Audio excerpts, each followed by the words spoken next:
What's going on, everybody? Happy Saturday, and welcome back to another episode of Comic Collector Origins. I am Justin, aka No Good Comics, and I'm kicking off this new year with the new Origins. I took a little bit of a break, like 3 weeks off with the holidays and everything going on, everything kind of landing on a Saturday. So I figure let's just kind of take this break as it comes and kick off the new year 2022, a weekend. So here we are, January 8th, and thanks everybody who's here with me in the chat right now, or if you're watching the replay. And again, this is Comic Collector Origins, where we talk to community members and we interview them about their origin of how they got into this hobby, what got them involved, how did it all start, where they're at kind of now with it. We talk about Comic Cons, we talk about how they started, Instagram and all this other fun stuff. So I'm really excited to get into all that stuff. Before I do, I want to do a quick, not recap, but a quick heads up that at 4 o'clock today, in 2 hours, actually, going to be streaming over on Victoria's channel, aka Read Across the Stars. And we're breaking down this book right here, Wonder Woman, Dead Earth, the four-issue miniseries, which was just absolutely fantastic. But we'll get into the details of that later. So that's our comic book team-up show that Victoria and I have been doing over the past 6 months or so now. So it's been a lot of fun. So again, that's over on her channel. 4 o'clock today, so looking forward to that. So let's get to this Comic Collector Origins. I'm really excited to have the guest that I have on today, because it's somebody who I have viewed as someone very active and really, I'm going to say it's like the glue to the community for what I've witnessed and what I've been a part of over these past 3 years or so. I definitely have, and of course, I'm talking about Ryan, FireGuyRyan. If you guys don't know who he is, Ryan is someone I've been connected with and following for over probably the past couple of years. I've gotten to know him more recently, especially with some of the videos that he's been putting out over on his Instagram channel.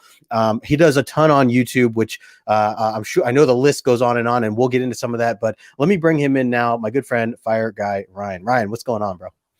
Hey, how's it going? Good to be here. Yeah, man. Thanks for taking some time to hang out with me today. Yeah, it's nothing. It's easy. I see you've been binging a little bit of the Origin series recently, dropping some comments. I appreciate that. Gotta do my research. Yeah. Well, like I warned you backstage, I did shift around some questions, so we should throw you off a little bit. Please. Keep me on my toes. Yeah, exactly.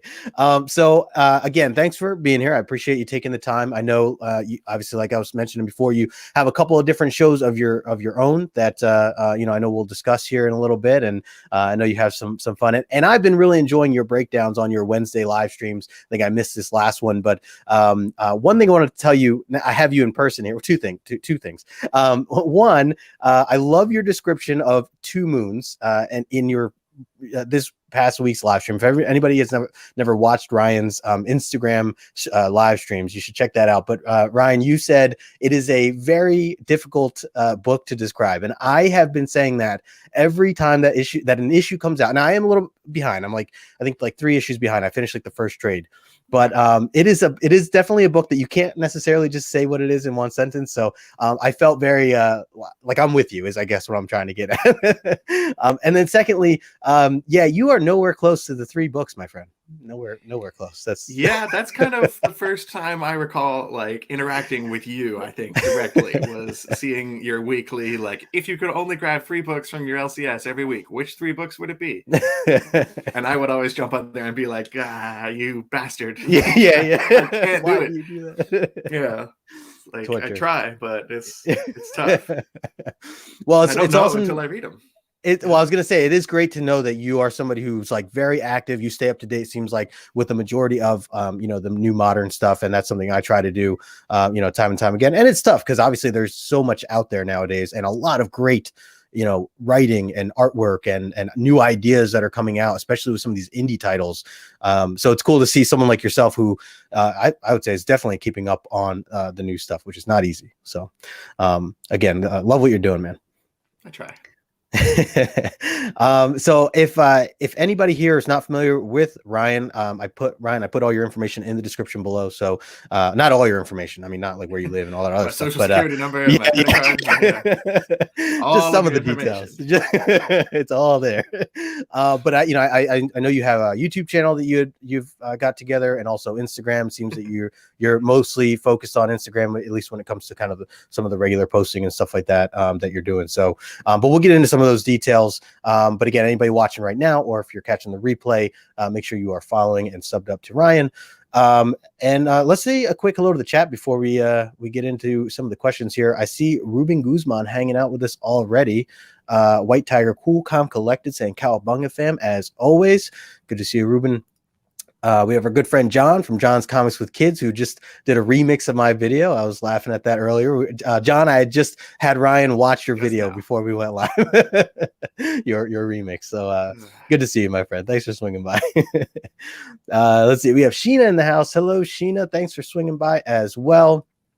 Ryan, double duty here in the chat as well. I expect you to answer all questions, both verbally and text.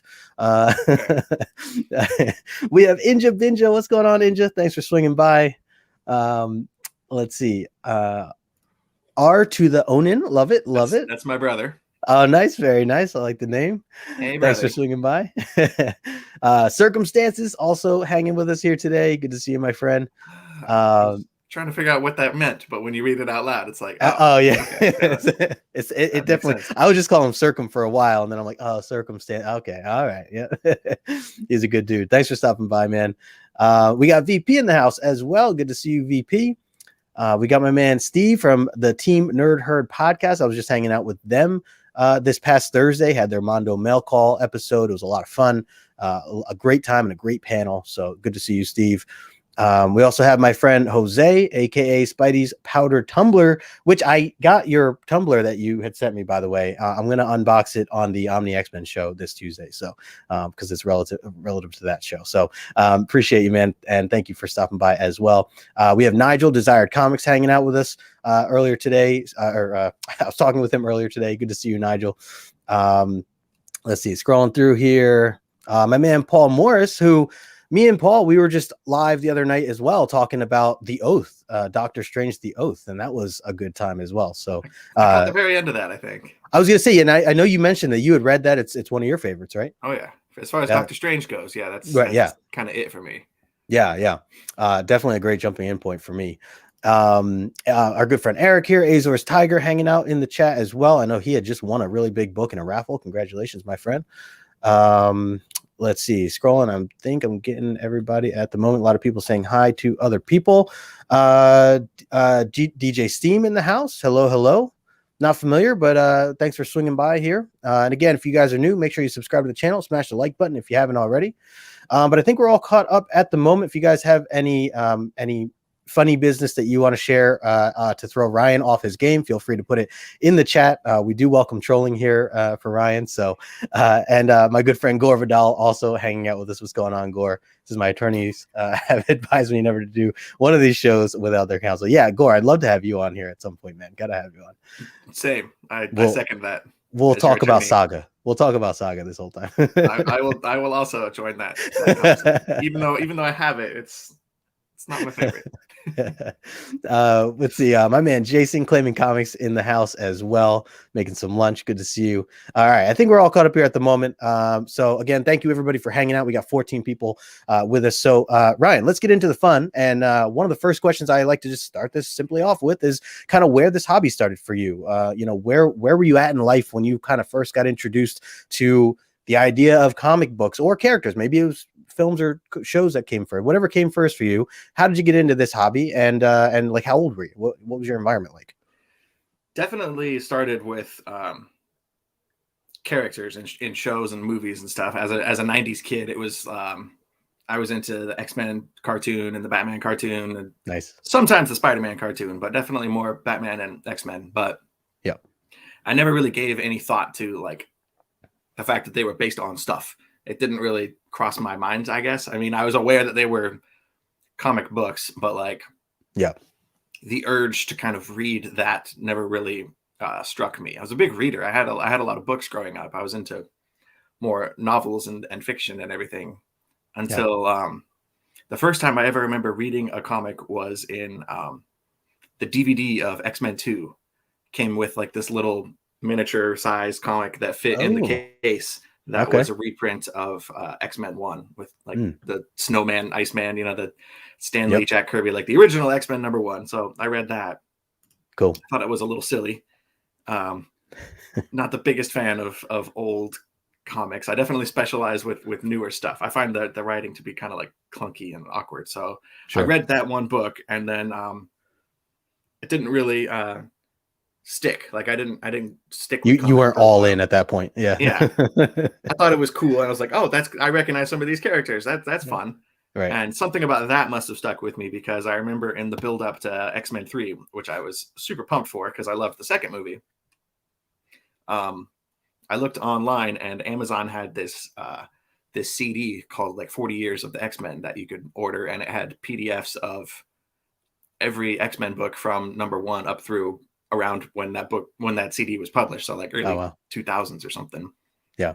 I think it was all just the main Uncanny X-Men line. I don't know about the spin-offs or whatever, but I got that for Christmas, and I sat down and I read from issue 1 all the way up through some point in the 80s. I don't remember exactly when I dropped off, but it was in the Claremont run. And then I got bored. Like I read a lot of X-Men. I don't know exactly what numbers that would have been. Several hundred, I want to say. Yeah. Sounds like it. Yeah. So after that, I kind of checked out of comics again for a while, and I think it was the build-up for Spider-Man 3 when I kind of remembered that, like, I like comics. I know there's a symbiote coming. I remember that guy from the cartoon, but I don't really remember Venom I don't know a whole lot. So right. At this point, I had figured out that, can I just tell you that I just watched that movie for the first time? Ooh, yeah. I was there I think I was there at midnight. Oh, man. Yeah, that movie was awkward. I haven't seen it since the theater. We're actually going to do a breakdown of it this Thursday with some friends, Jason, Haley, and Alan. So I had to freshen up and watch it. So, but it'll be fun. Yeah. But go on. Sorry. I did this whole thing where I would take the bus up to Borders in like late high school, and I would just sit there all day on Saturday and read like trades. I read Ultimate Spider-Man, which I saw was on your list actually of stuff you want to try and read this year. Yes, it is. Thanks to John. He had mentioned highly recommend that. Yeah, like sweet. As far as like good intro Spider-Man stuff, sweet, doesn't get much better. So yeah, awesome. Yeah, that's those are kind of like the checkpoints I had with comics, but it wasn't really until I moved in with my college roommate, and he had a bookshelf full of like the greatest hits, like Watchmen and V for Vendetta, and like From Hell and Sandman and all this Batman stuff that I got to finally learn that like they're not just like movie stuff, it's not just all Spider-Man, X-Men. Watchmen wasn't a movie at that time, so I got to read that and like really fall in love with that book. Nice. And I had a lot of good memories of reading classic important stuff there, and it wasn't until then that I really realized like this is a cool world and I want to learn more about all this stuff. Yeah. Wow, that's awesome. So he let you, like, you were just diving into some of his collection, or? Yeah, I was right across the hall, so I would just go over there, basically like my own library, and he was more than happy to, get me into stuff. So that's actually how I discovered Green Lantern. He was the one who had Green Lantern Jeff Johns stuff, and that's where I fell in love with that character. Cool. Very cool. Yeah. And I was going to ask, like, do you consider yourself, or at least maybe at this time, did you consider yourself more of a Marvel or more of a DC person? Or, I mean, it sounds like you were to some degree exploring a decent amount on both sides. Is that right? Yeah. I don't remember having any preference really at that point. It was a little bit of everything. This was I was in college right around when the Dark Knight came out. So okay. DC movies were still pretty high at that point. Right. And I guess that was right around the first Iron Man. So it was a good time for comic movies. I wasn't really in one camp or the other. Right. Cool. Very cool. I wanted to say a quick hello. I saw we have my good friend Mercy Collectibles, aka Andres, over in Sweden. Good to see you, my friend. Thanks for swinging by here. And also Trail Ablations. Good to see you, Trail. He's not wrong. I mean, I sat there, I read trade after trade after trade and didn't pay for it, and no one stopped me. They had nice chairs. I mean, I felt like it was what they wanted, and I never bought anything. Yeah. RIP Borders there. Agreed. So interesting. I mean, it sounds like, again, I've a lot of the different people I've been talking with, they all have kind of these ins and outs, these different points of your life. Obviously, there's a lot that goes on, like you mentioned, like just schooling and college and life and work and things like that. Would you say that, from college, that point on, like, were you pretty consistent with sticking around with comics, or were there some other kind of roller coastery ins and outs of being in the hobby? It was definitely easy because he had all those books there. And once I left college, I kind of started grabbing my own trades now and there, but like it wasn't as much. Actually, it wasn't until 2011 when I finally realized like there's a comic shop I can go to. I was just ordering off Amazon and going to Borders and like bookstores to get trades. And I didn't realize I could go to like a comic store and buy, trades. I thought it was just for issues, and those were always way too like intimidating for me to actually try, and like expensive also. Like, Sure. I didn't want to jump into that world. Yeah. But once I got into the comic shop to try a trade, I saw that there was a new Red Skull series. There was like a 5-issue origin story of the Red Skull that just started, and I like him as a villain, so I decided to grab the first issue of that, and then I kept coming back. And sometime during that process, they started to put up all the advertisements for the New 52. And that's when I went like all in on single issues. I set up a pull list. I pre-ordered like nice, a whole bunch of stuff. Yeah. I got way overwhelmed. I had way too much on my pull list. I ended up ghosting that comic shop. Actually, it's not good. No. Yeah. No. I feel like it's important to mention that though, because that's Sure. an easy trap to fall into as a brand new comic person. Like, Absolutely.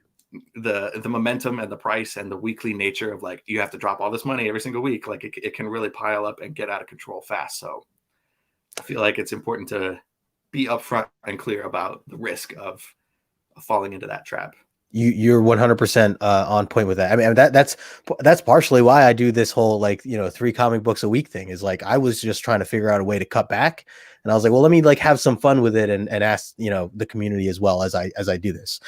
So but I'm glad that you point that out, because it's definitely something that I like to talk about. Advice for people, and especially people just getting into this hobby.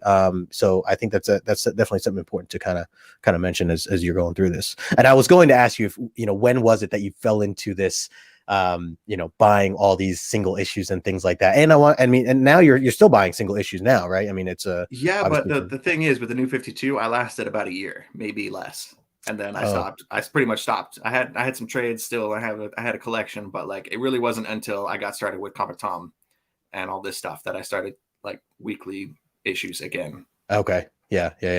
And that's where we are now. Yeah, which has been really cool. Hey, what's up, Q? Q's in the house. She says, I knew there was a comic shop, but I was scared to go in. #shy. You're not alone there. I think even just for the idea of like being overwhelmed with like, all the books and stuff. And if you're not familiar with a lot of it, it's kind of that question of like, where do I start? What do I buy? And it really depends on the shop people too. Like a lot of them aren't the greatest like customer service people, and they're this shop in particular that I went to, it always felt like every time you walked in, they were irritated that somebody was there and like, let me get back to my, TV show or whatever I'm doing. Like they don't help. They don't ask questions. Yeah. Depends on the show. Yep, for sure. Circumstances says, does he call Tom Comic Tom in person? He makes me call him that. Yeah, no, that's not how that started. So let me ask you that.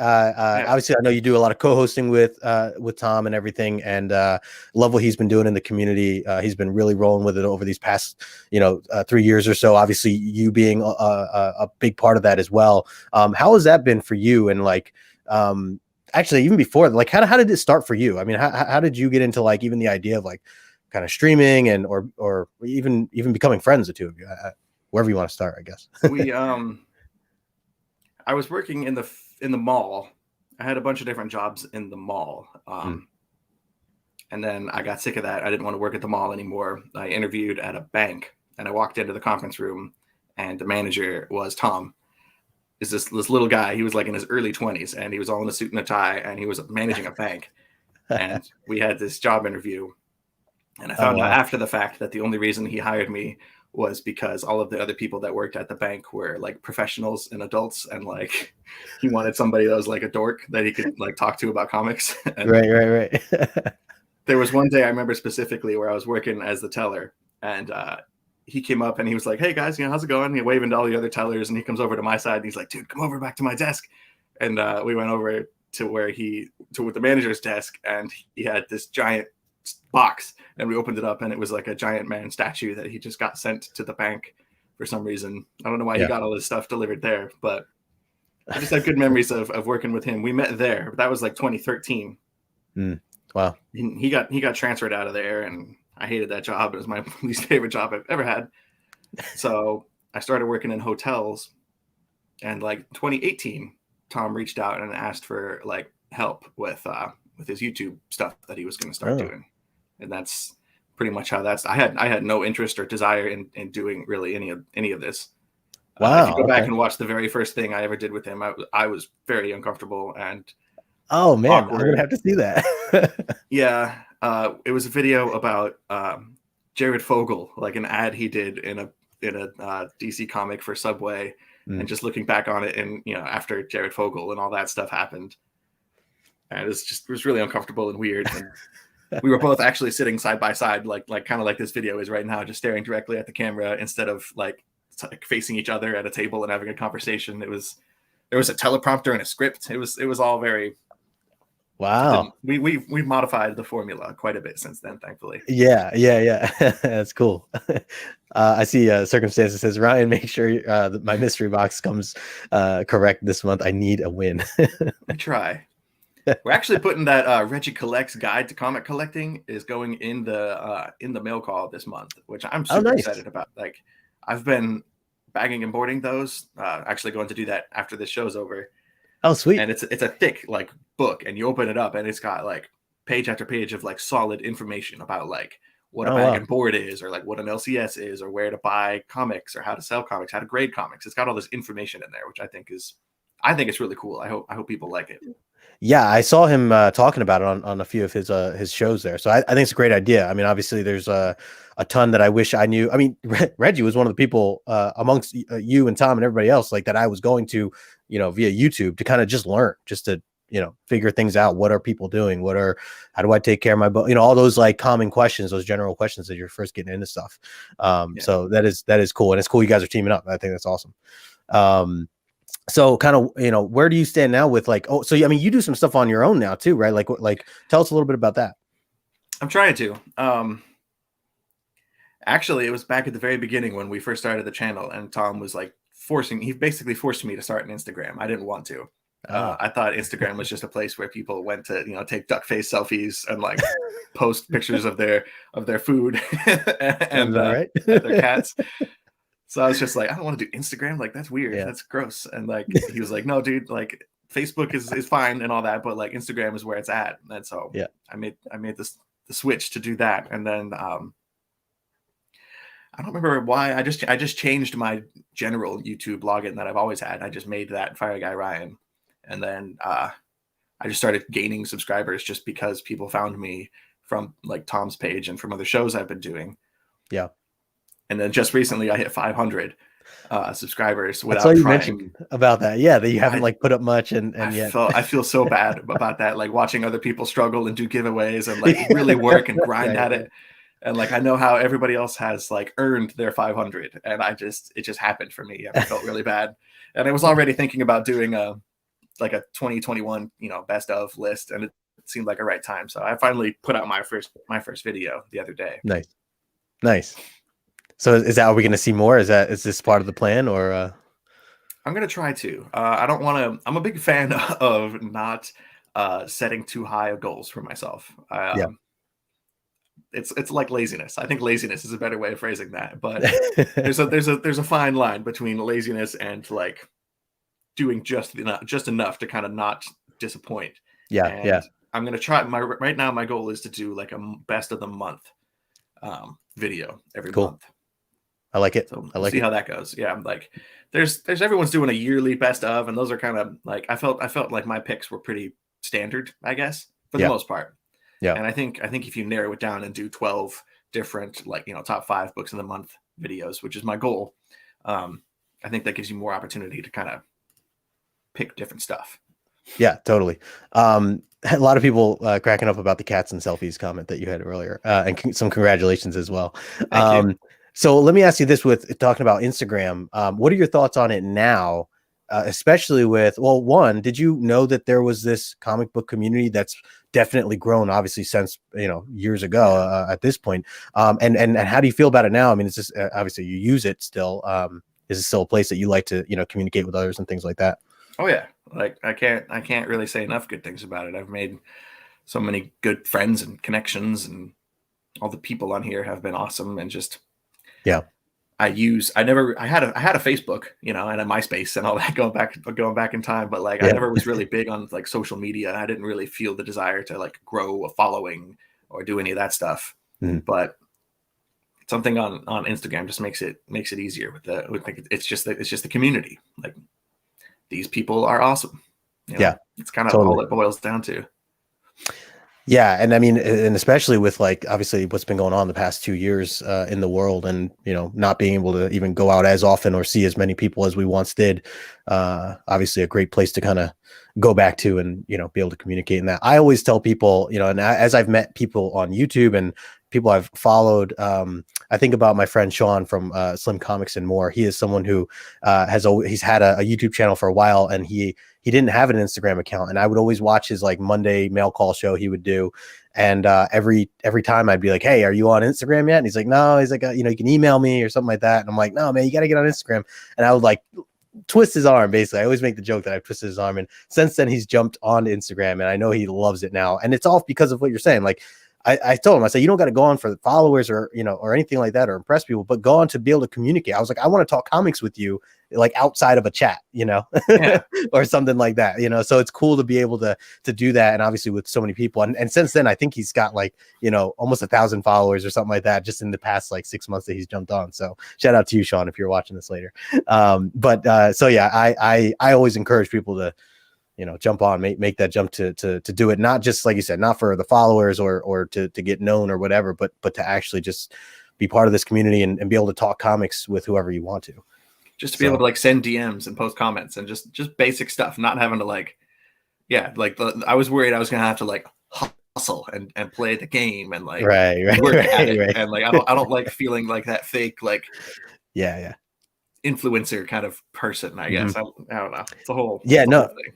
No, I mean, and I think the biggest takeaway too is like what you were saying before. I was going to say was it's important that as you're putting out what you plan to do with your YouTube channel and anything else you end up doing, I think it's important to ask yourself, like, is this fun? Like, am I having fun doing this? Does it feel like work? Because if it does start to feel like work, then that's definitely something I always recommend to kind of reassess or look back at. And am I doing this right? Am I it should always be fun first. Hey, we got Sade Page in the house. What page is it? Good to see you, Sade.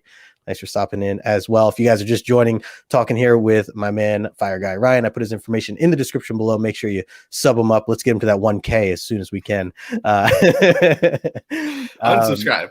Yeah. just I'm good. Depending on how you answer these rapid fire questions, Ryan, your following might go down. So we'll see. Maybe my following will go down. We'll both just take each other down. Yeah, there you go. So let me ask you about Comic Cons. Are you a big goer of Comic Cons, or were you before the pandemic and all the craziness? And if you have, do you recall like your first experience of one?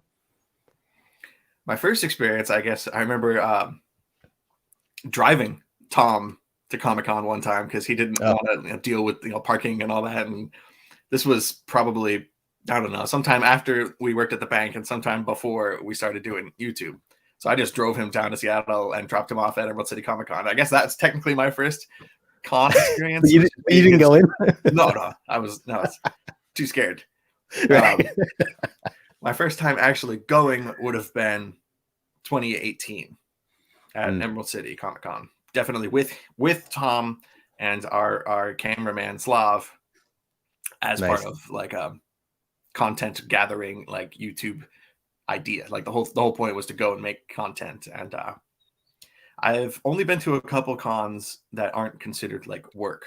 Like for me, I'm there as Tom's like second, like as another Yep. arm of the YouTube channel, and it's there Sure. to like.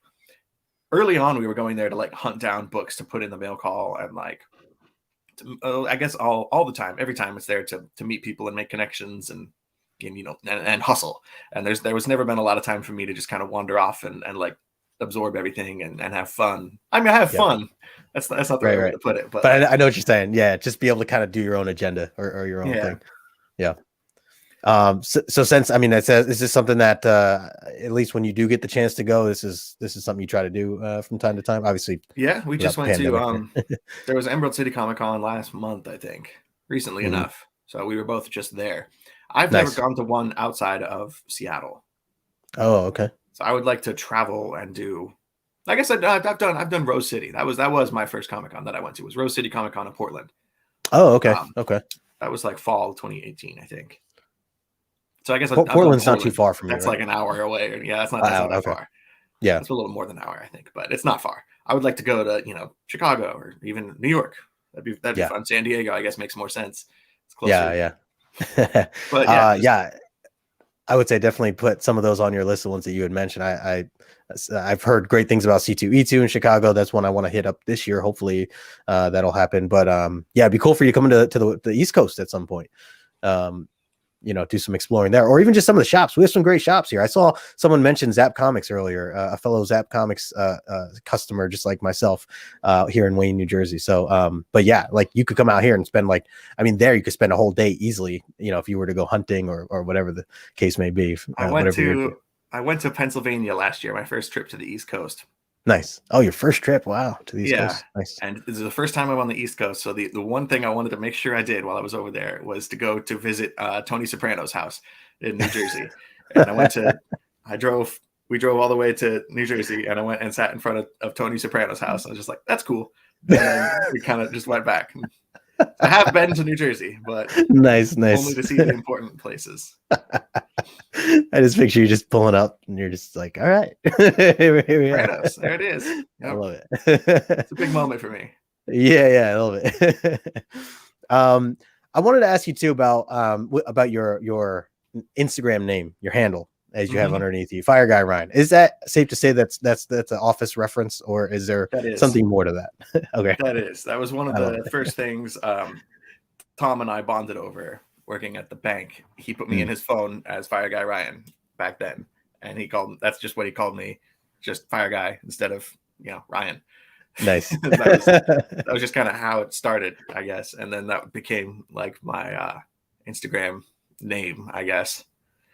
It's not available on Twitter, unfortunately. I tried to lock it down. I don't use Twitter, but I wanted to lock it down just in case for one day. But I was surprised that you were able to get it on Instagram when you did, because I would just think that would be taken at some point. Everything's taken nowadays, I feel like, unless you add like an underscore or something like that. I guess I could have. Yeah, I didn't think about that. Yeah.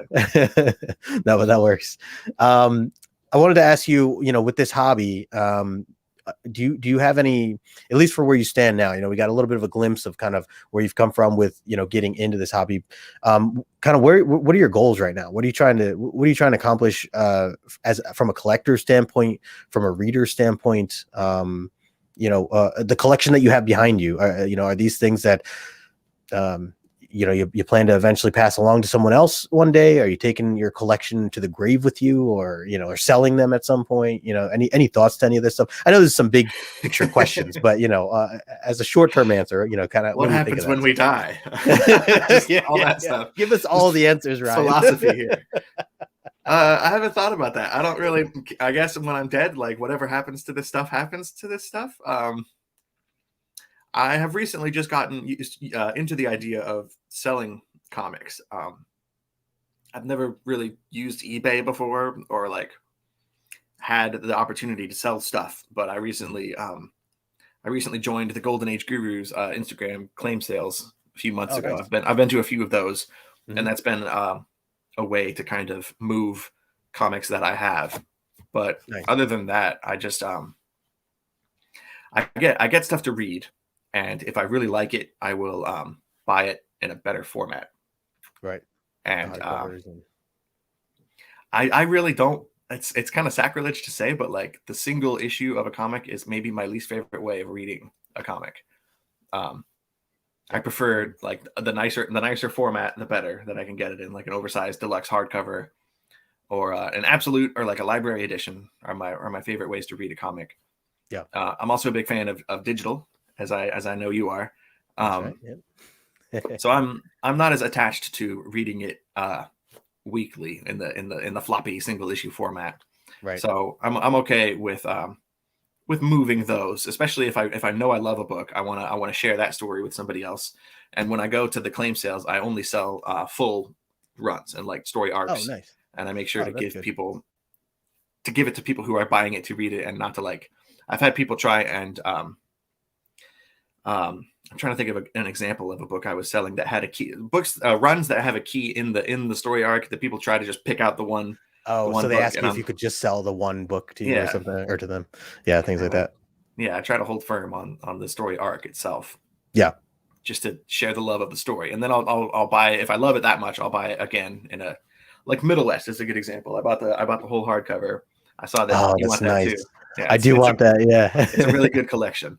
So I Nice. loved that book enough, and I sold the whole lot to somebody on one of those claim sales, and then I got the hardcover. So it's a win-win in my mind. Yeah, no, that's great. And is that the full the completed storyline, or it is okay. For some reason, I kept thinking it was a volume 1 for whatever reason. So that's good. Then good to know. I think there's 3 trades, if I'm not mistaken. But okay. It's 18 issues, so it's all right. It's all one. That's hardcover. doable. Yeah. Okay. Cool.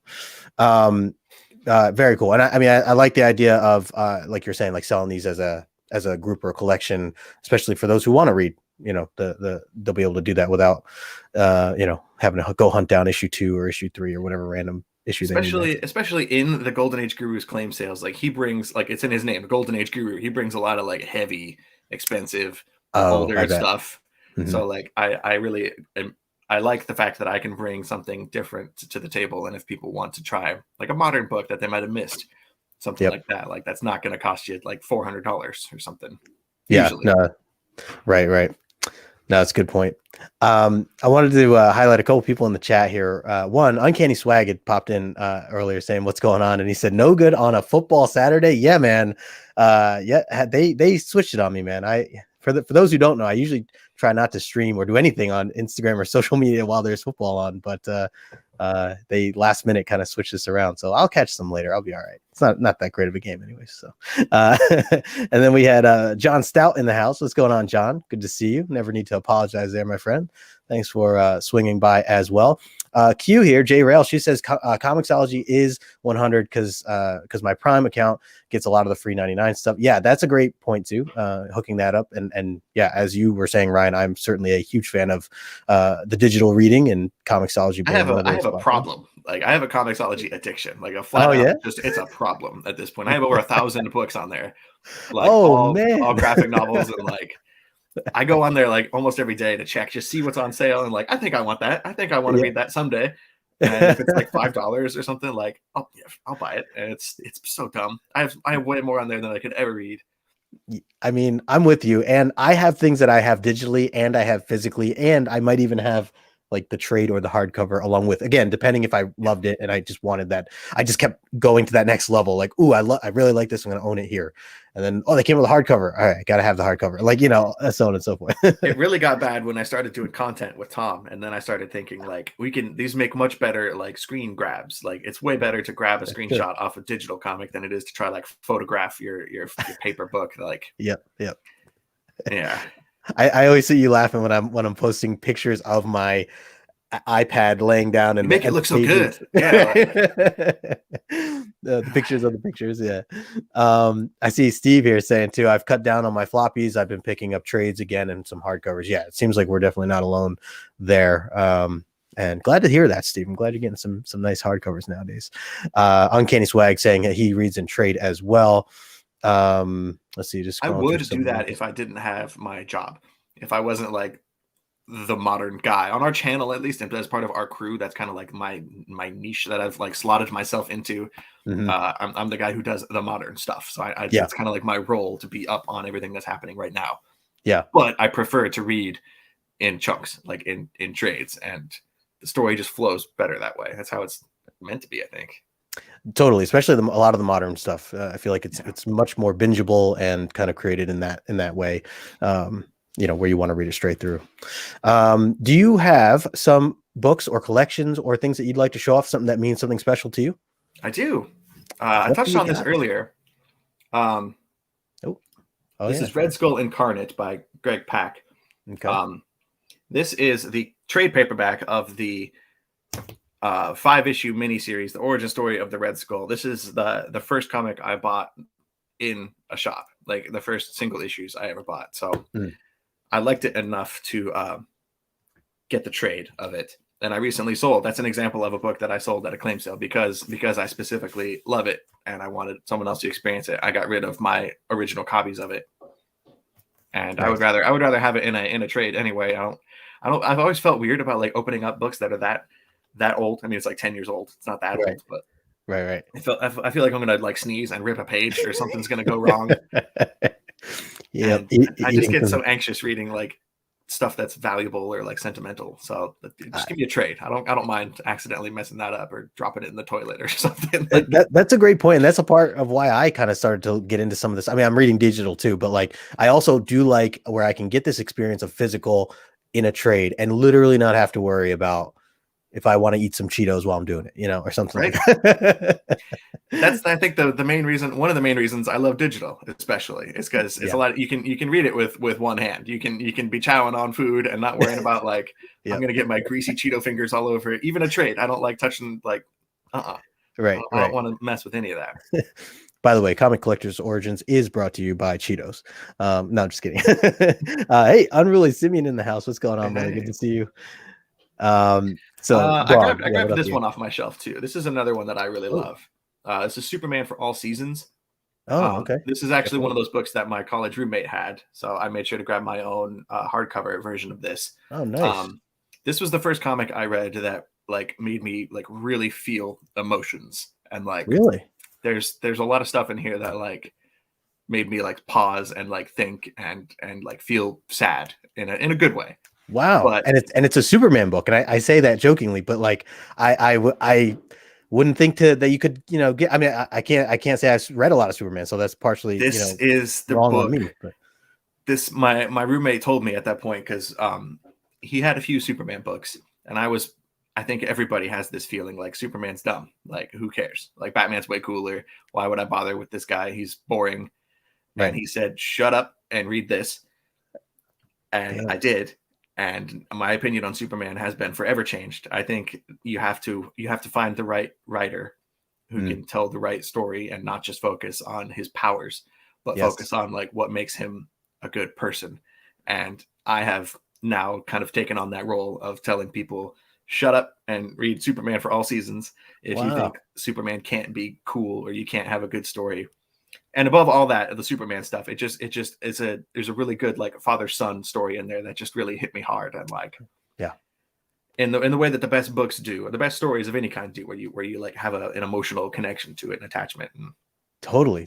That so I'm putting that on my list then for my 2022 goals then, because I love that. I mean, anything I can connect with in a way that's not necessarily just about focusing on the superpowers or the capes or whatever the case may be, but that there's a lot of more, like you're saying, relatability in that sense. I think that's why I gravitated to Nightwing so closely with that issue 78 that came out. And that to me was like my first time where I was really emotional actually reading a comic book, and I never really got to that level that I did until I got there. So which is cool to know, like you can get to a certain level of emotion with certain comics that this format in general you can feel, I actually felt that last night too. I finally read Many Deaths of Layla Starr last night. Oh, nice. That's another one. Yes. Yeah. By the time I got to the end of that, I was like, all right. Yeah. I'm not crying. Yeah. Just cutting like, put this down. Make sure no one's in the room with me. Like, I'm good. I'm a man. I don't cry. I love it. You binge that? You binge that through? Oh yeah. All at once. I would like to do that. That's a good friend of mine at the shop. Like he heard he watched my top 10 video and saw that I hadn't read Layla Starr yet. And so he brought that for me and let me borrow it, which is a big move. I don't let people borrow my single issues. Same, yeah. I usually don't either.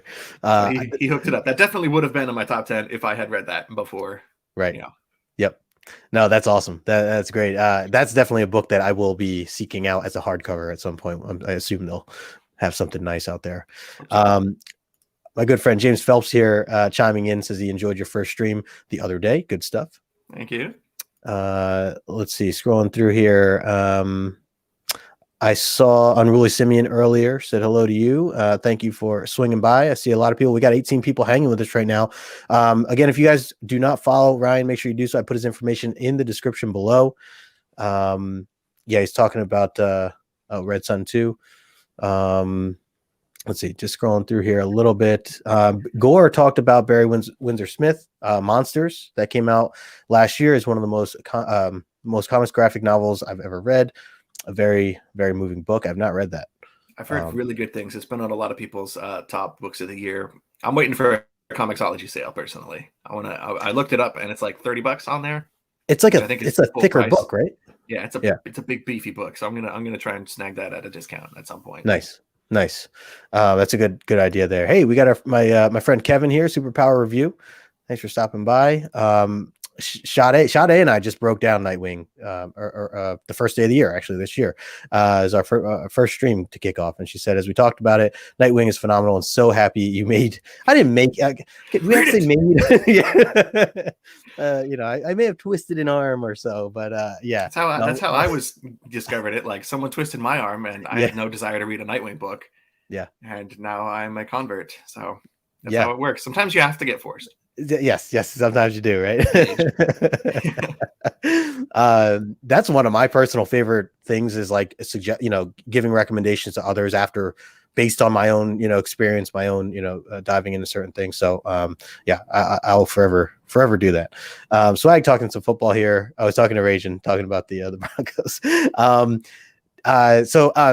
Anything else that you wanted to show before we jump into some? Those are the two I pulled down in advance. Perfect. So I'd have to think. No, I love it. I love it. Which that's awesome. Those two. Yeah, cool. I'll take it. John here agreeing too about Nightwing. Shadi says my arm is still bruised. Yeah, sorry about that. Q. I hear you on that Comixology.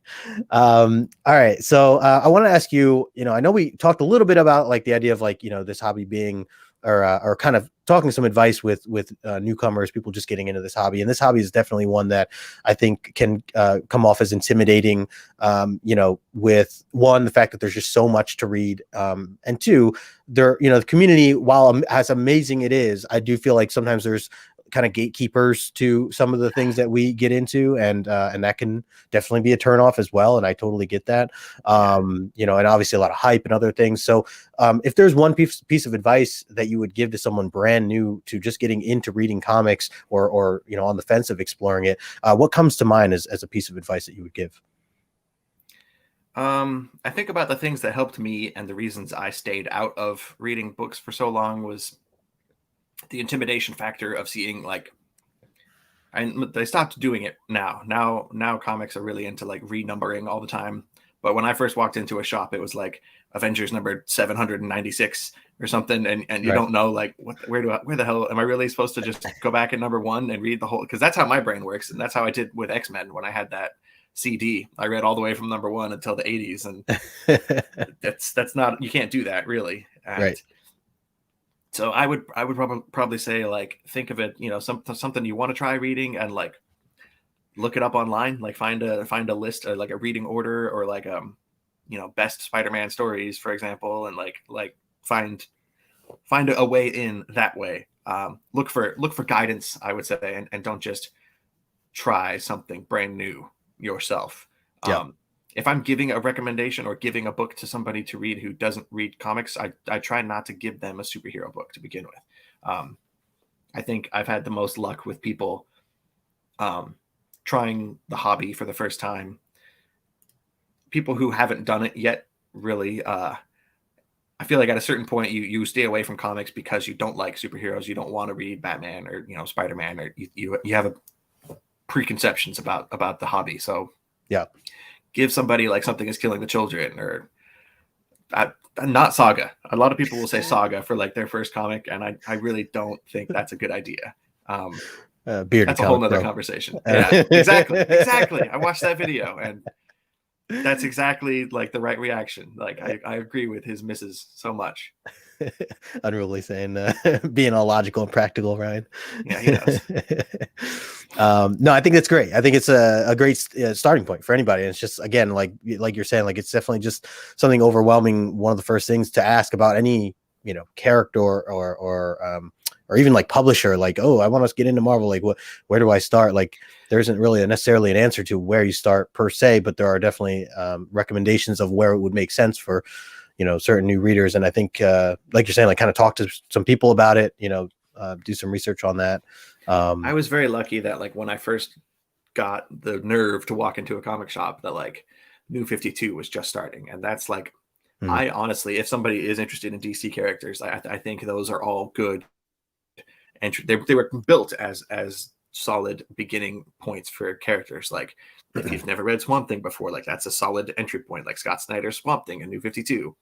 Or, obviously the Court of Owls, the Batman stuff in there is fantastic. And New 52 has a lot of great number ones in there to like learn about characters. Wonder Woman and Flash. Like there's a lot there to go off of. And that's one of the reasons I think I like DC more than Marvel is they're more willing to kind of refresh their lineup and give you a better jump. Like with Nightwing is a perfect example. Like that started over just last year along with a bunch of other stuff. And Marvel is kind of just, they'll let their stories end on their own, I guess. And like, it's better to just jump in when a new creative team takes over. Mm-hmm. Like with Hulk #1 with Donny Cates or whatever. Like, right. It's just harder to find an entry point, I guess. That's a great thing that you mentioned there too, as well. Something that I didn't really consider when I was first getting into this was to look at certain series or runs based on the creative teams.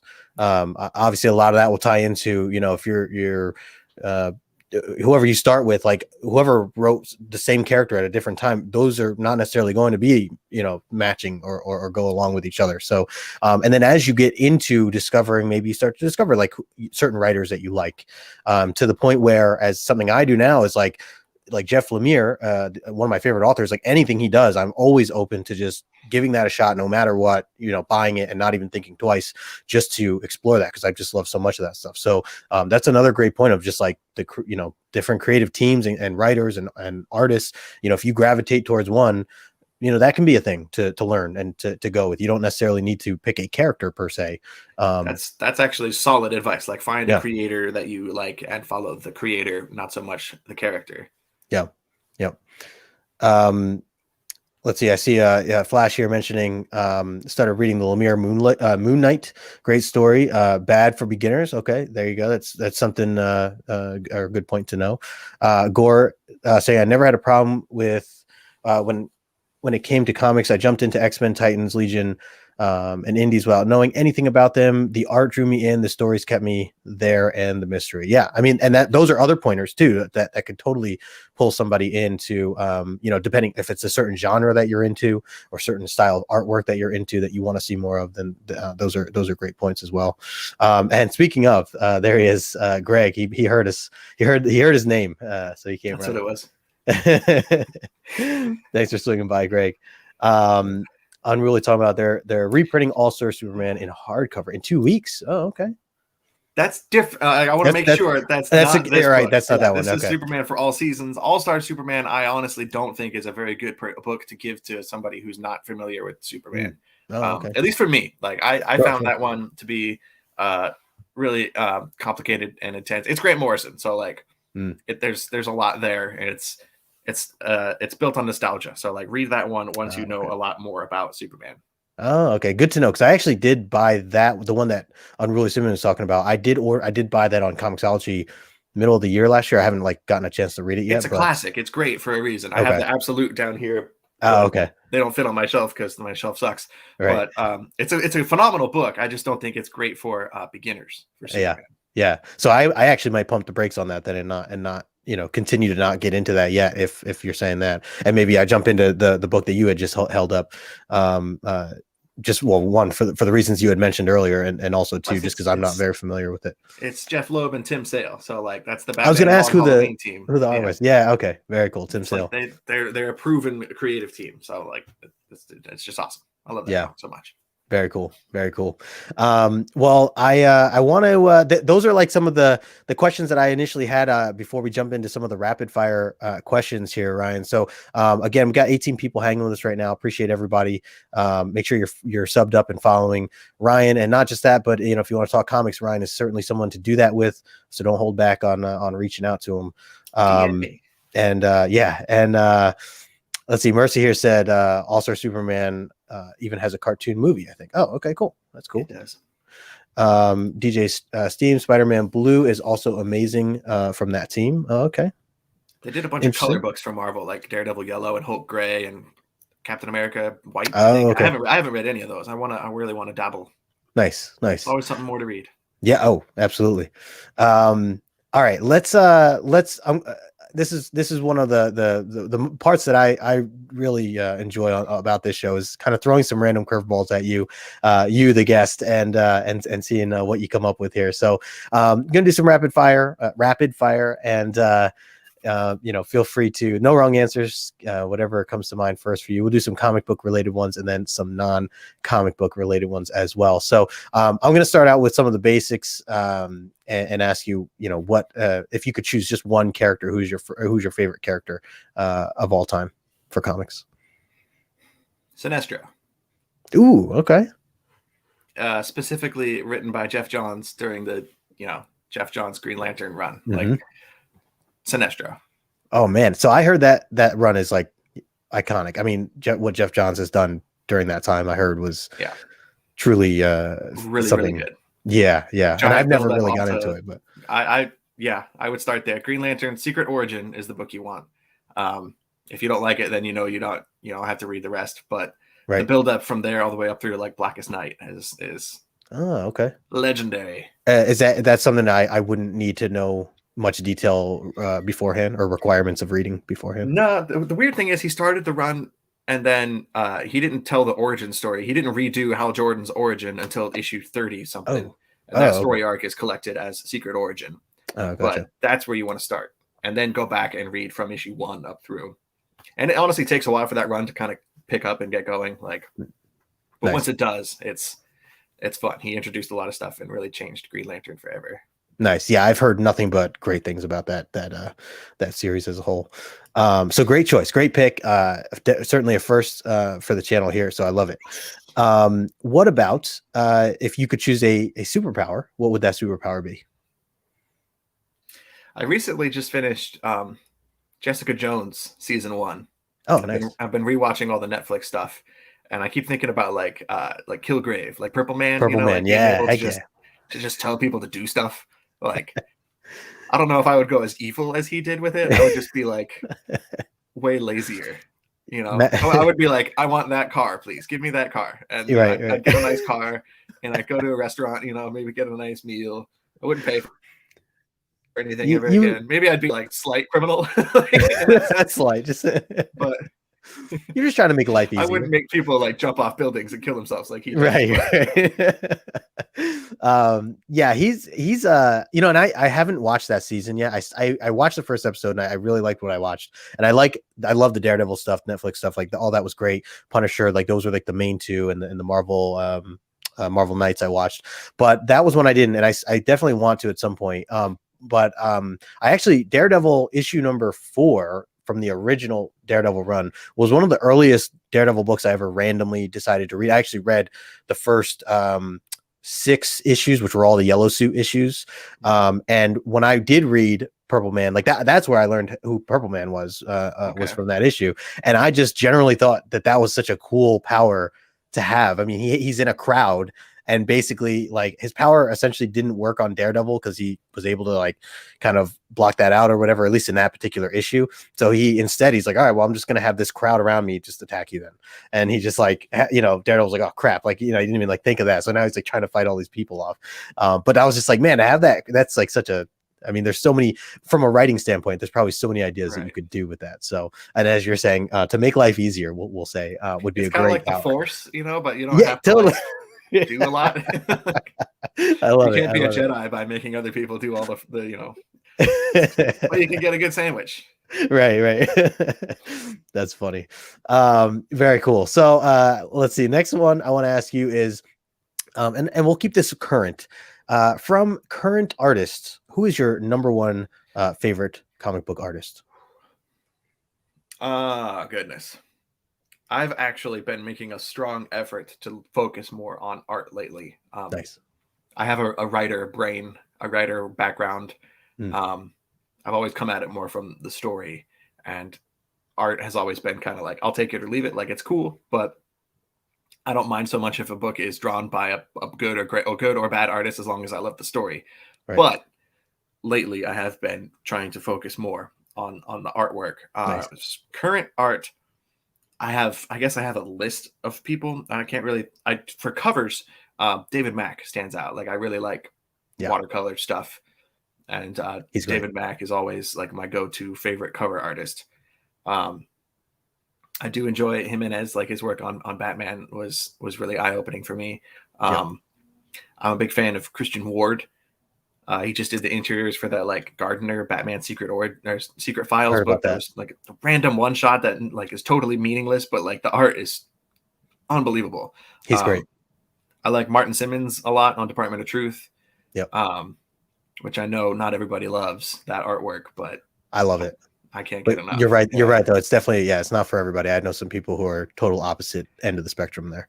That style, I guess, is more my thing. Like, I don't know what the word for it is, since I'm not an art person, but like, but I guess on the other side of it, like, I really like Bruno Redondo, like that clean, like crisp, just it tells you exactly what you need to know, and like, I have a range, I guess, of favorite artists. That's totally fair. It's way easier for me to pick like James Tynion as my favorite writer right now, for example. Like, I can do that much easier than this artist is my favorite. So let me ask you, since you're saying like you kind of come more from a background, a writing background, and the way you view comics is a little bit more, preferable to the writing. Have you? I'm pretty sure you have read this, but have you read the Rick Remender's recent Righteous Thirst for Vengeance? You have not that one for whatever reason. Yeah. Oh, okay. So the reason that stands out to me as a something that just came to mind as you were talking about getting more into the artwork and stuff like that is that particular series, and I recommend checking out. Actually, that's probably something you could read in trade. I think you'd enjoy it a little bit more as a trade. It's only like 3 issues out right now. And Remender's writing is he kind of reveals stuff in a weird way, but a lot of that series so far has been very heavily artist or art focused, I should say, using art to just tell the story, and like no dialogue or little to no dialogue. I was gonna say, I thought I remember hearing there was like a silent issue or something with that book. Yeah, practically it's very little dialogue. So something to me that was just very different, and I appreciated like being able to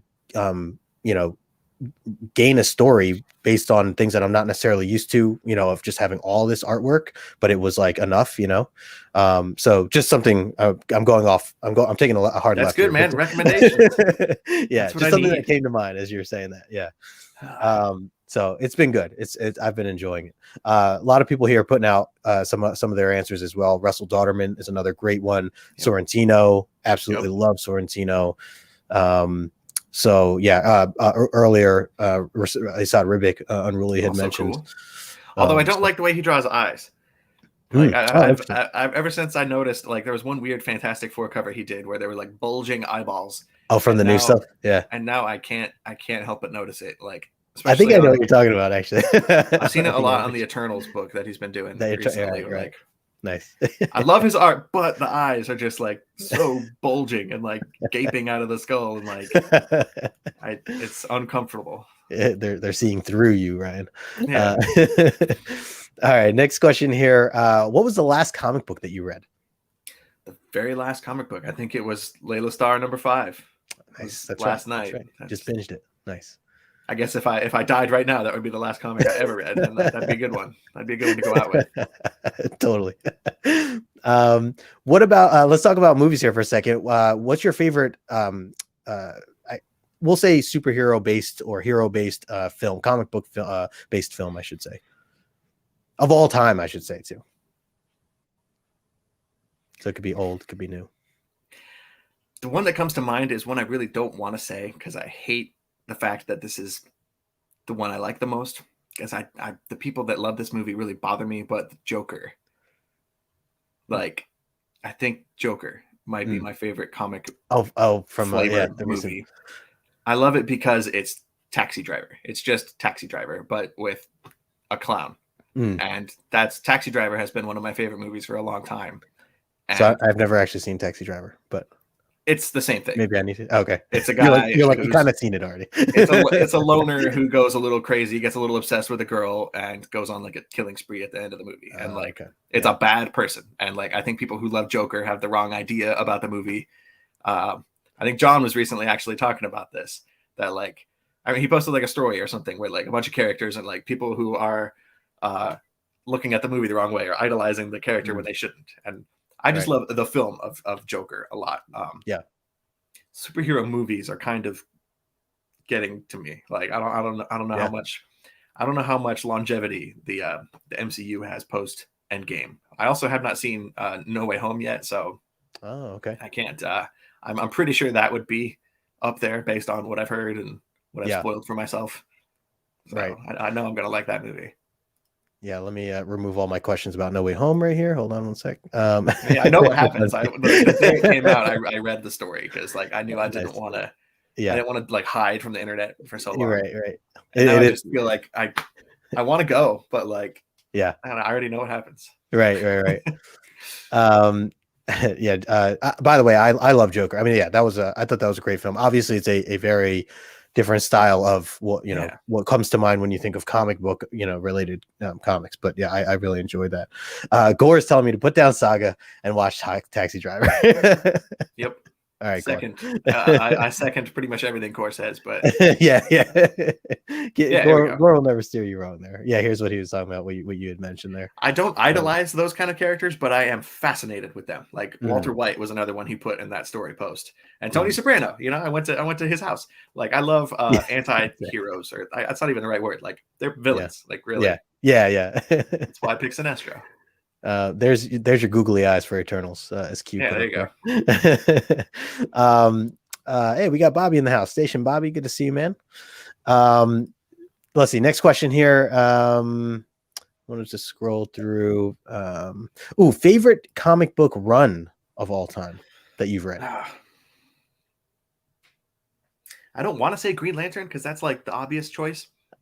I was wondering if that would be as you just talked about it. Not counting that one, I would also throw out New Avengers by Bendis, the first chunk of it, the first volume, I guess. I've never read that. That's one of the early comics I read when I was first exploring continuity, and that's what made me fall in love with the modern era of books. Is the whole early mid 2000s. New Avengers up through like Civil War and like all the events of that era. Like I really just jumped in with both feet in that whole time period. But New Avengers provides a very good through line through, recent-ish Marvel history. I really like that run. That's one of the few runs I'm actually trying to track down all the single issues of.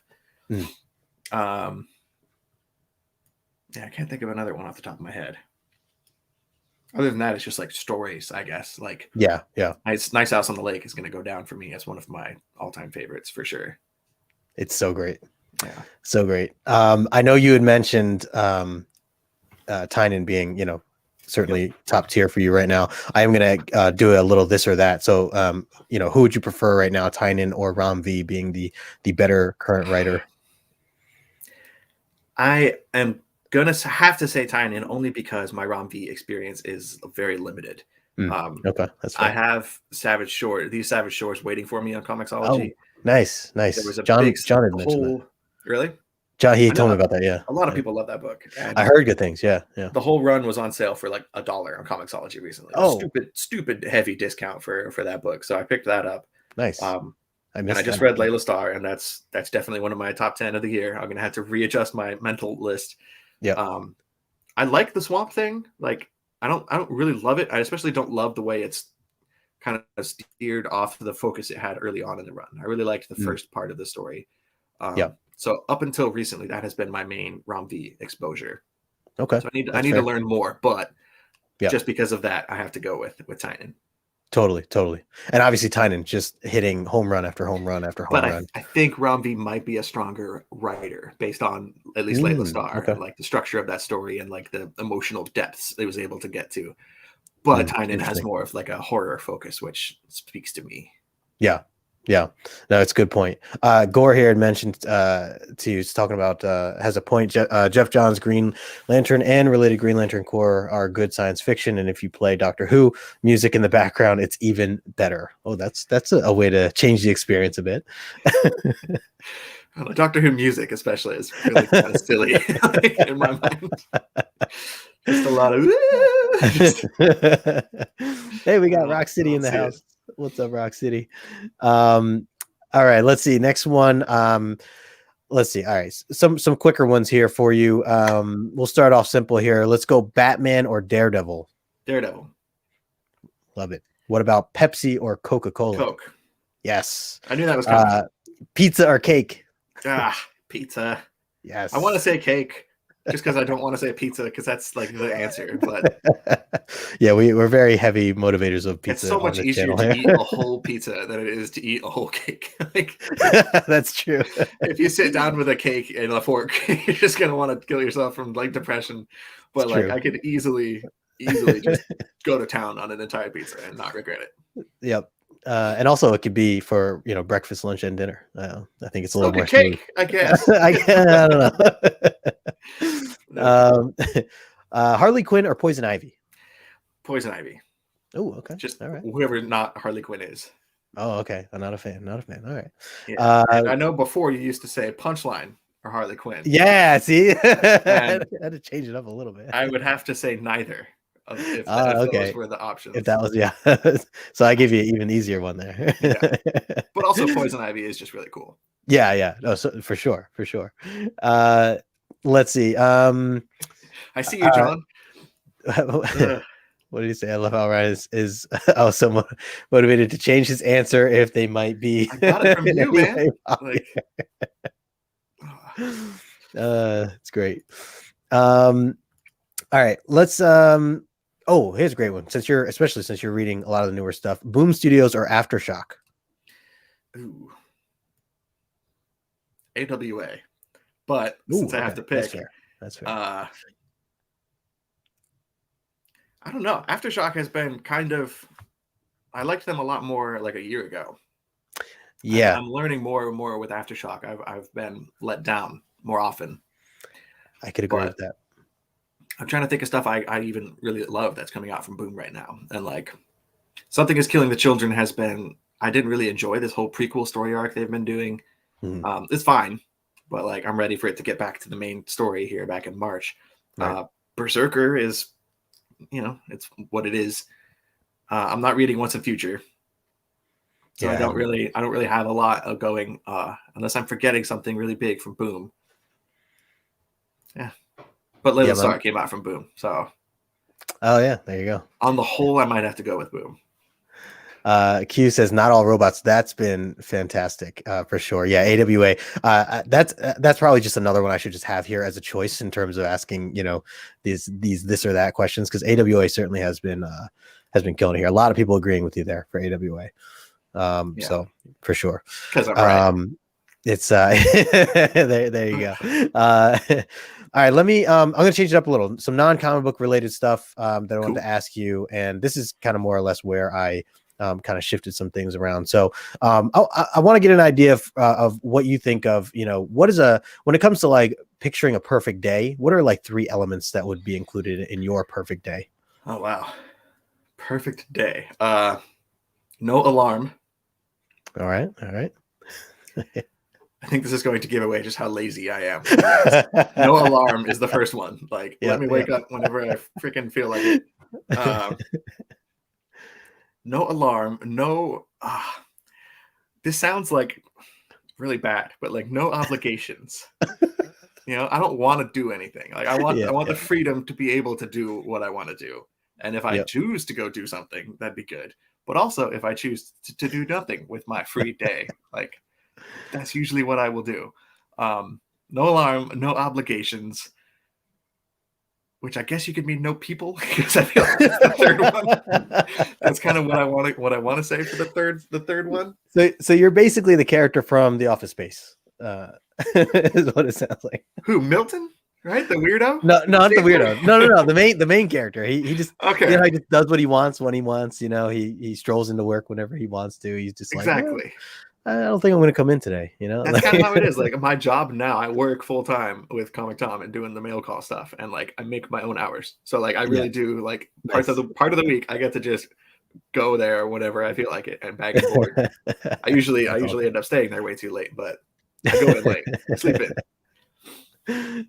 It's a solid, fair trade-off. Let me check the chat here. There's a lot.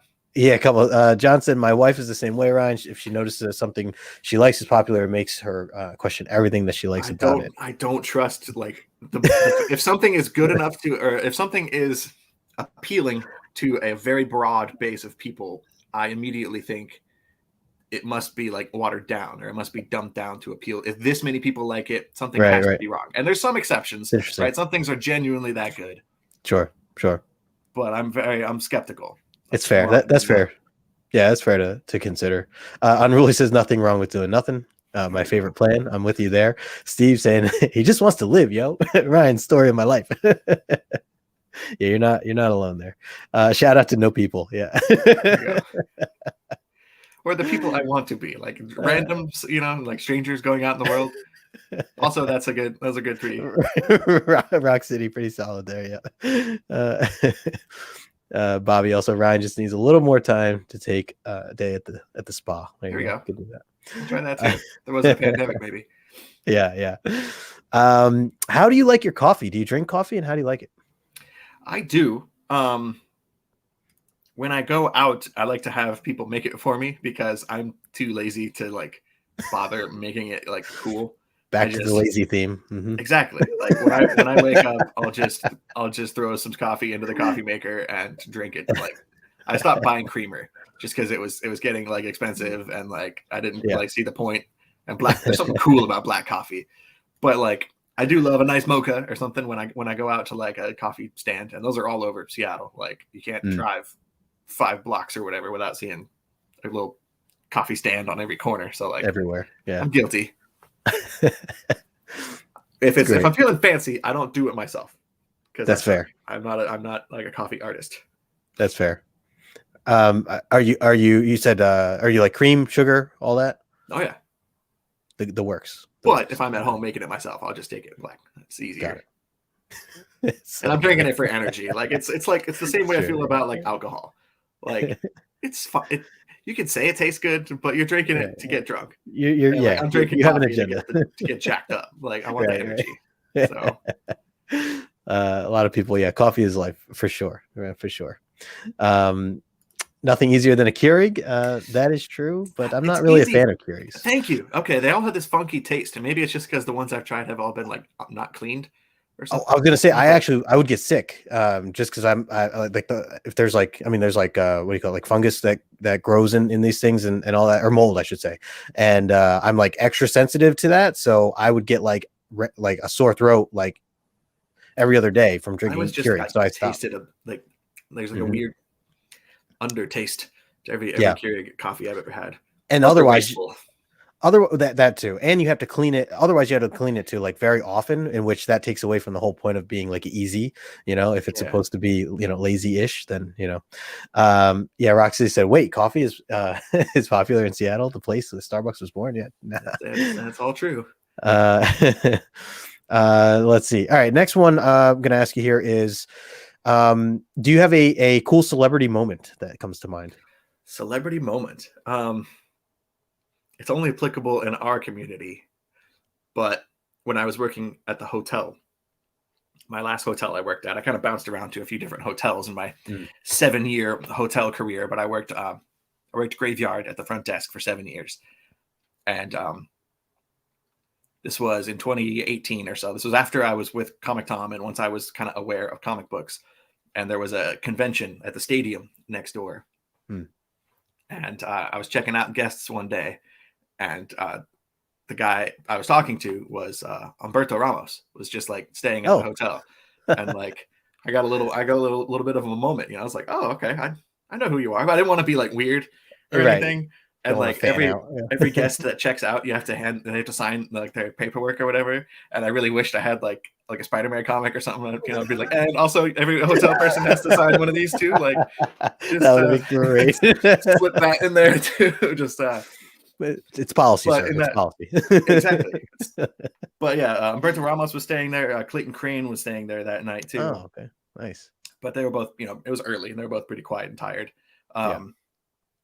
Who was it? Comic Storian, I think, the YouTuber, was also staying there. So I met him briefly in the same way I met them. They're not going to ever remember meeting, you know, right. me, the guy at the hotel that checked out with. But it's me, it's Ryan. Remember that one time, that moment we had like 4 years ago? You don't remember? I checked you in, man. I was the one to do that. You wouldn't have slept without me. No, they don't remember. That's great. But that was fun. Other than that, cool. I don't think I've met anybody or seen anybody. All right. No, that's cool. I like it. Seattle. I like it. Let's see. All right. Oh, I love this question. This is different too. Again, assuming you're comfortable, no pandemic, all that stuff. When it comes to just going to a movie, what is your food strategy when doing so? Is this something that you splurge and get all the works, popcorn, candy, soda, or do you pocket some stuff and sneak it in, or what does that look like to you? No. Yeah. I got the cops on the side with me. Just bring them in as the third square. Just be like, aha! This whole time. I wear the baggiest pants I can get away with, and stuff my pockets full of like candy that I could have bought there for like 5 times the price. I'm a big Sour Patch Kids person, so I'll bring a bunch of those into the theater, and I'll buy a drink there because refills and stuff.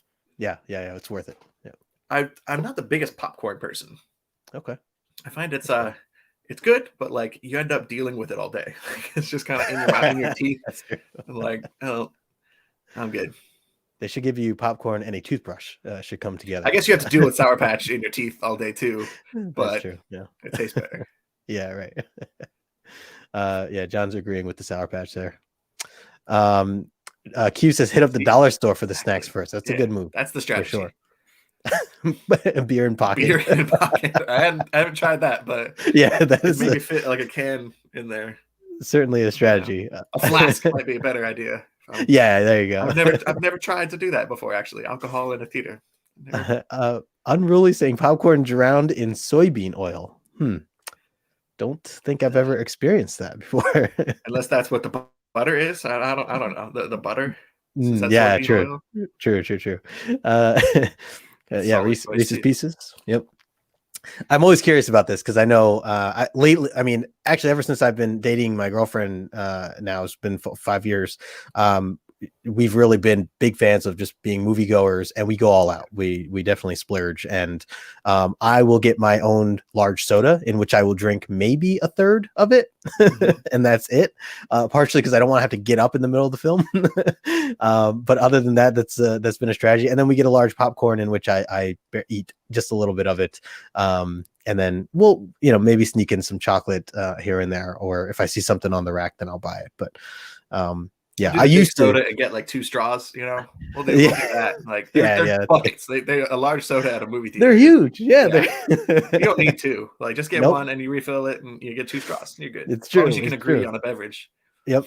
I recently went with my buddy Jason. We saw the new Spider-Man movie. It was the second time for both of us actually, and I got a large soda, and I'm like, I'm not going to drink hardly any of this, but this is just part of what I do now. So I literally bought a large soda and try to bring it home or whatever later. But yeah, I've only been to the movies one time since the pandemic, but my last movie before the pandemic was Endgame, and I ended up having to go to the bathroom during the time travel scene, so I missed all of like the whole just kind of like pathetically smashing stuff, and like I missed a really good part of the movie, and no good time to go to the bathroom in Endgame. So you just gotta you gotta really plan out your day for that one. Terrible. Unruly Simeon, yeah, the butter that's what the butter. And J Rail saying my aunt once bought a Wawa hoagie They said nothing. She watched a movie happily. That's cool. I never thought about that either. Dude, Wawa was like my favorite part about going to the East Coast last year. Like Oh, there nice. is nothing like that over here at all. The market is wide open for a Oh, Wawa wow. type establishment in Seattle, in Washington, on the West Coast in general. Like it was That's like funny. Christmas going into that place. That is I don't. funny. You loved it. Uh, Yeah, Jason here saying, yeah, I barely ate anything but my nachos, and I was pissed. Yeah, Jason went all out too that day. All right, let's see. Let's keep this going here. This is so random, Ryan. So I think this is just perfect. If you had to do one weekend chore to do, which of these three would you prefer? okay. Either cleaning the restroom, cutting, or I'm going to say, since it's winter, shoveling the snow, or building an IKEA coffee or a coffee bookshelf, or sorry, bookshelf for your books. IKEA bookshelf. Were you gonna say cutting the grass? Was that the? Yeah. That is historically my least favorite thing to do. Period. Ever. Oh, like, okay. Well, there you go. My dad used to force me to do it. Like that was my one thing I had to do. Like all the other chores were like, you do them, sure, but like you're mowing the grass. I think my dad only had me to have somebody mow the lawn for him. Like I think that was my reason for existence, is to be like a lawnmower slave. It's a good strategy. Not a fan of that, part. but just to have a child, and then eventually you'll have a chore doer. You don't have to do any chores. That's how my brain works. Out of all those, I would have to say do the constructing. Like I'll build the shelf. I don't know how well I would do it, but IKEA is pretty good about like, it's hard to mess up, right? I don't do it a lot, so maybe. But I built these ones well enough with the instructions that came with them. So nice. Yep. I don't want to clean it. It depends on the bathroom, I guess, or how bad how long it's been. True. So maybe if you're just wiping it down, it's been like a couple days. A quick wipe down. Yeah. Well, not if you're like scrubbing floors and doing all kinds of scrubbing everything. And either way, I'm just gonna take the shelf. Too much.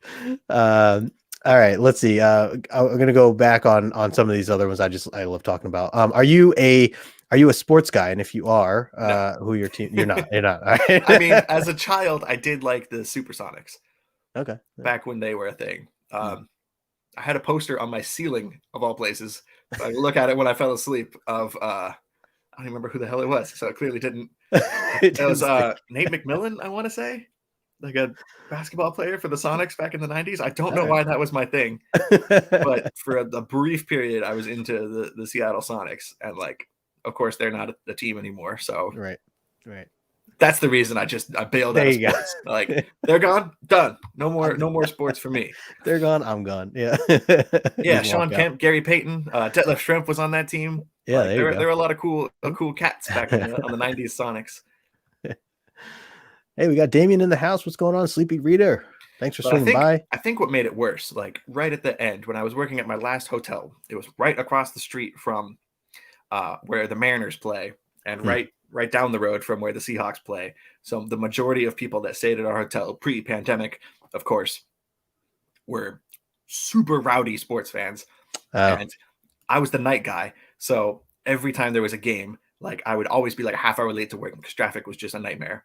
I never planned accordingly and like left earlier or any of that. I was just late for work. But like every night I was there, it was either like if we won, the whole lobby was just full of loud screaming drunk, like sports fans, and if we lost, like they were drunk, angry, like my whole life has been completely for nothing. I'm gonna yell at the front desk guy all night.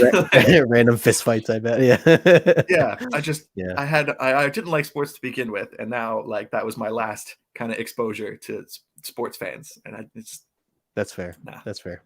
You're scarred now. I understand. Exactly. I blame it on the team that left. That's what I blame it on. John Stout saying, same, talking about the yard work here. Seems like it's punishment. When I was growing up, we've had a lawn guy forever. Yeah. Yeah, not alone there. All right. Since you're not into sports as much, what about music? Where do you stand with music? What's your favorite genres? And do you have like a number one artist or band that comes to mind? This is the part where I feel like I'm just a dead inside human, or like I'm broken. Like music, no. I like music. It's fine when I'm driving or like when I'm doing stuff, or I'm at the gym, Okay. or like, but I don't like. I've never been to a concert. I don't What? like. Yeah, I've never been to a concert, and Wow. I really Okay. don't like listening to music while I'm like trying to read. I'm a really big like. I really love stories and like reading a book, watching a movie, playing a video game, absorbing a story through something. And if there's music on, I can't focus, Wow. even if it's like instrumental music. Hmm. But that being said, I really do like funk. I like 90s West Coast hip hop, although Ooh, I'm okay. branching out to some East Coast stuff. Wu-Tang has been growing on me a little bit lately. Nice. Nice. Uh, who was it?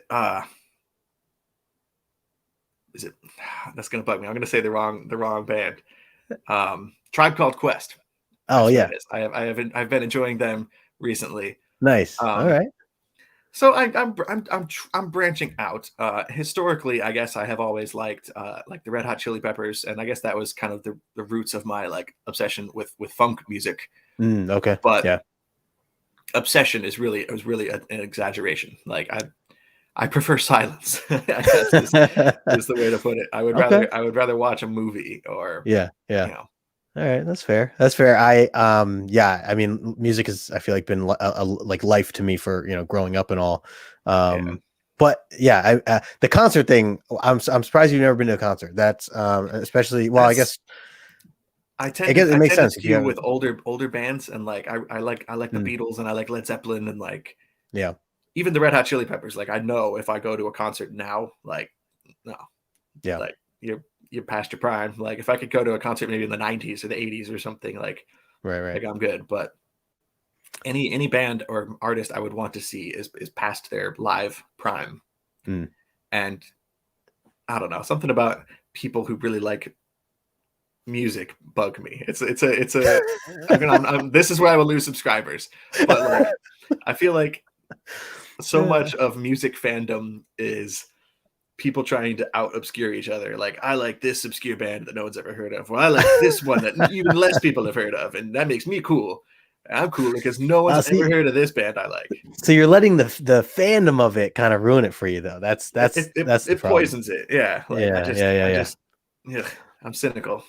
I mean that I definitely I can get some of the idea of like certain people of what they're fans of or why or whatever. But all right, next time I feel that there is an album that is just like a must listen to, I think I'm going to send it your way, and you can either do what you will or whatever. But I might I'll attempt to send it your way regardless. I have had the soundtrack for HBO's Succession on heavy rotation in Oh my yeah. Spotify playlist. Like Oh that okay. is some phenomenal like orchestra kind of like Okay. soundtrack music. So Oh like sweet. my taste is really just based off of like music I like from different movies or shows or That's fair. That's totally video games. Like Grand Theft yeah. Auto really is responsible for formulating my music taste.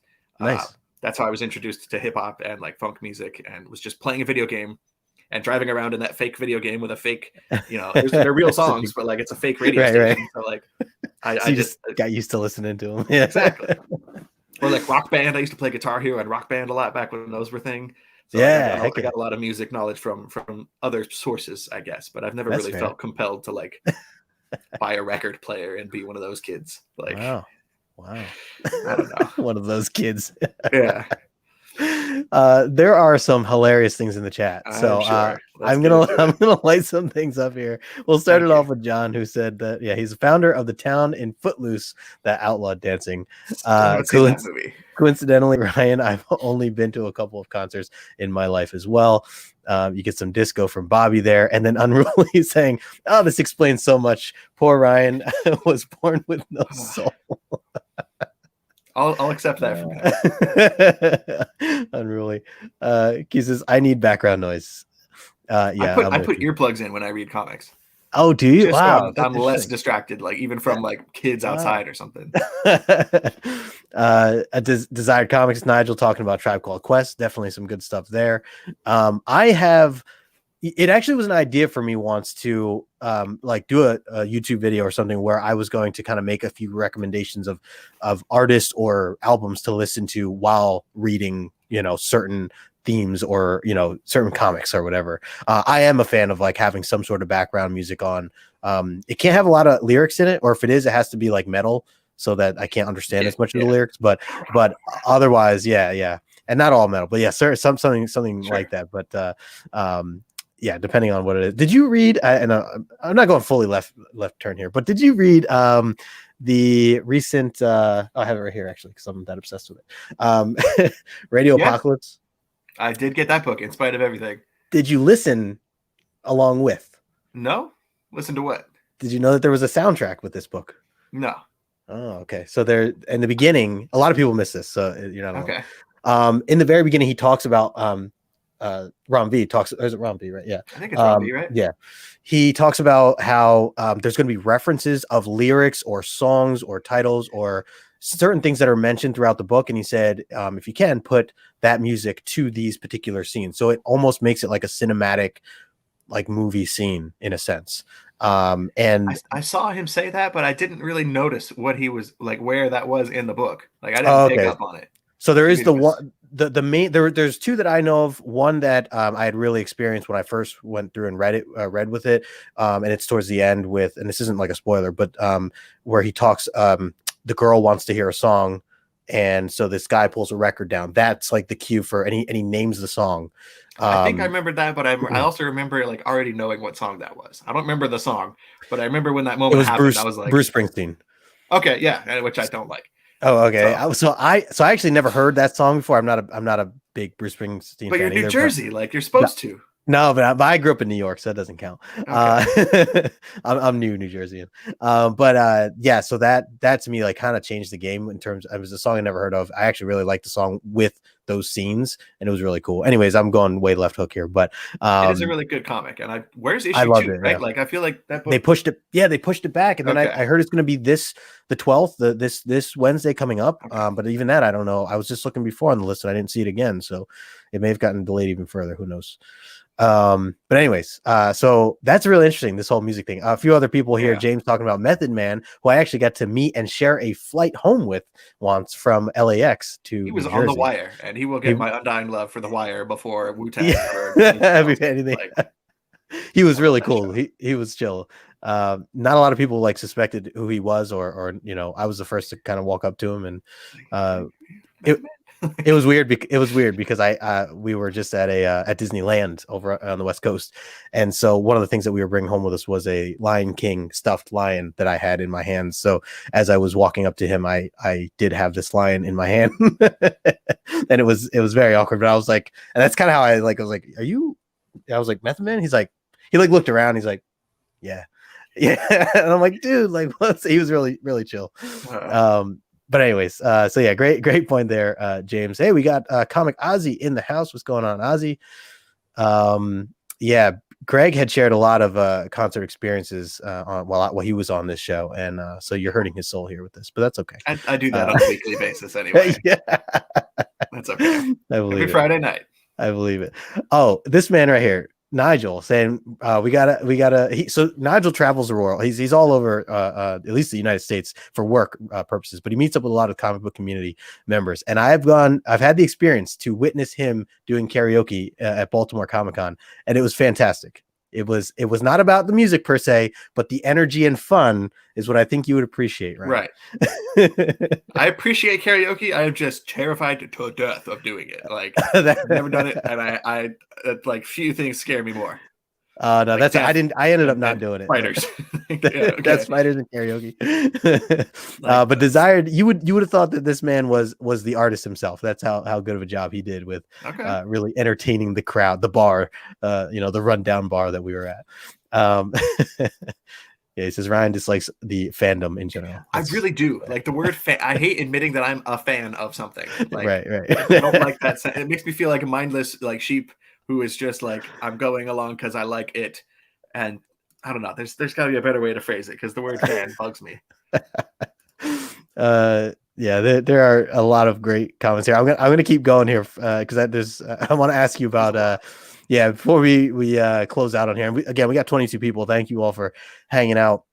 I always like to close out with food. You know, I like talking about food. So Yeah, you hopefully, do this. I'm so I'm hungry. I hoping. had a banana Yeah, before the you show.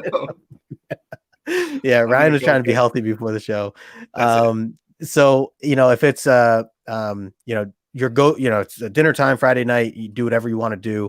What is your go-to meal? What, you know, whether you order out or cook or call or go out to eat, whatever it is, what comes to mind for you as like your go-to meal for dinner? Um, Noodles, whether or not they are Italian Okay. or like chow mein, like either one. I just really love pasta, Oh, like okay. carbs, or even like fried rice. If we're speaking like Chinese food, like fried Sure, rice, sure. chow mein's good. I'm a big like I really like Alfredo. You know, any Yep. kind of nasty white pasta is delicious. Nice. Um, Do you cook this yourself, or are you a fan of doing that Occasionally, yourself? I've never cooked Okay. like fried rice or anything. I know I'm not that good. I'm a Okay. very rookie level cook. I like cooking egg stuff. Eggs are very easy and safe to cook with. I like Okay. loading up a bunch of veggies in with scrambled eggs, but like That's definitely, yeah, something easy. I think I could do that. I think I could do that. I hate you, Meaning Greg. meaning I haven't really done Uh, that. Uh so I don't like these stand-up don't comedy, like right? stand up either. Oh That's a no. different topic. Uh yeah, the comments are great here. Just flipping through some. Appreciate everybody hanging out with us here. It's fun. Totally. And Ryan, so these are the questions I have for you, and I'm hungry too. I could definitely go for something. Right? I have I'm another show absolutely gonna go later, get but something when we're done here. before we kind of close out, let the people know where they can find you, and if you have anything coming up that you want to promote or shout out, go for it. Okay. Where can I be found? I believe the only relevant places are already in the description. My Instagram and YouTube. Yep. Um, And your address and everything else I put in there. all of that. I can literally be found just north of Seattle. Yep. Um, let's see. Other than that, I'm on Comic Tom 101. I'm on that channel infrequently. We like to do a live show every other week that I am a part of. Actually, we're scheduled to do one tomorrow, unless there's any last minute delays or anything like that. Um, I'm on Comic Tom every other week. Every Friday, I'm on Comic Talk Live with Bearded Comic Bro and Comics Will Break Your Heart. And normally Will DeBeast Mhm. here with the kid, but he's been doing a lot of like wrestling and stuff Oh, lately, okay. so he can't really do our show right now. He's on hiatus for a bit, but the core team of Greg, Jennifer, and myself do that show every Friday night. Nice. Other than that, I guess I'm gonna try and do this YouTube video once a month for like my five favorite books of the month. So keep an eye out for that sometime, end of January, start of February. Nice. All right. I like it. I like it. And again, I just want to thank you, man. Appreciate you coming on here, hanging out with me. We got to do something like this again. Maybe we can, break down some comic books. One of my 2022 goals is to just stream more and talk about specific, Cool. runs or comics more, because that's just what I love to do. So, again, thanks for taking some time here, hanging out with me today. I hope you had a good time. This was a blast to kind of get to know a little bit more about you. And yeah, It looking was forward to fun. looking forward to seeing what you end up doing with the channel. And I see John and a few others drop in the links, so appreciate that. Everybody that's hanging out right now, thank you all so much for being part of this. This is episode 64, by the way. I don't think I mentioned that in the beginning, but being episode 64, Comic Collector Origins has been I say this every time, but it's just been awesome. Yeah, it's been so much fun hanging out with everybody, getting to know people. And now if I'm ever in Seattle, I'll hit you up, man. Definitely, show me some of the LCSs around you, man, because that'd be a lot of fun. So I'll show you the one that I ghosted. Yeah. They love me. I'll let them know. Yeah, right. Your biggest fan sent me in here, and Other than that, I think some people reached out. They subbed up to you. A lot of support in the chat, so appreciate everybody who's Thank you, hanging out everyone. with us here today. As I mentioned in the very beginning, I'm going to be streaming about 15 minutes here over on Victoria's channel. So if you are around and you read this one right here, the Wonder Woman Dead Earth, swing by and check it out. We're going to break that down in just a little bit. So other than that, that's all I have for now. So I'll be back next week. I'm actually gonna be talking to my good friend Swaggle if you guys follow him on YouTube. So I'm interested to see kind of where his story goes as well. So we'll be back Saturday, 2:00 Eastern, as always, as we keep this going. Other than that, we're all wrapped up here. So again, thanks everybody for hanging out. If you're watching the replay, thank you as well. Take a moment, smash that like button on your way out. Make sure you're subbed up to Ryan, and we will talk to you guys